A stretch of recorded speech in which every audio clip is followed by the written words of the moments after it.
Lalaki gumawa ng matinding hakbang para maipagamot ang kanyang malalang karamdaman. Ang lalaki gumawa ng krimen para makatanggap ng serbisyong medikal.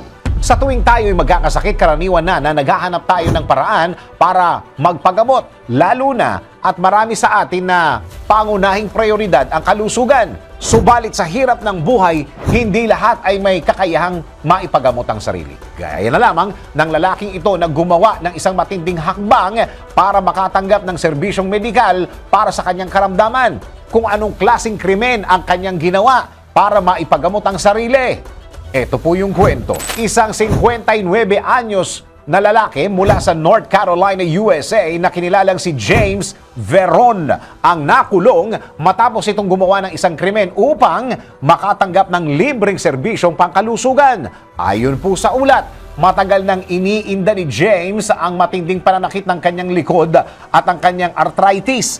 Isama pa ang problema umano sa paa nito. Pero dahil walang trabaho, walang health insurance at walang ibang malalapitan, naisip ni James na nakawan ang isang bangko. Hindi para makakuha ng pera, kundi para makulong. Ayon po sa ulat, humingi lamang ng $1 si James sa teller at umupo ng tahimik habang hinihintay ang pagdating ng mga otoridad. Dahil sa ginawang pagnanakaw, siya ay naharap sa kaso ng pagnanakaw at hinatulang makulong. Doon ay natupad ang kahilingan ni James na makapagpagamot sa tulong na rin ng mga doktor at nurse na tumingin sa kanyang kalagayan. Ikaw, kung ikaw ang nasa kalagayan ni James, aabot ka rin ba sa ganitong sitwasyon para maipagamot ang sarili? At sa tingin mo ba ay sapat na ang serbisyong pangkalusugan sa ating bansa? DWIZ Research Report.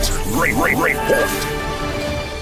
Thank you for watching. Tuloy lang ang panonood at pakikinig ng tamang balita sa DWIZ News, DWIZ News FM Regional, DWIZ News TV, Aliw Channel 23, nationwide.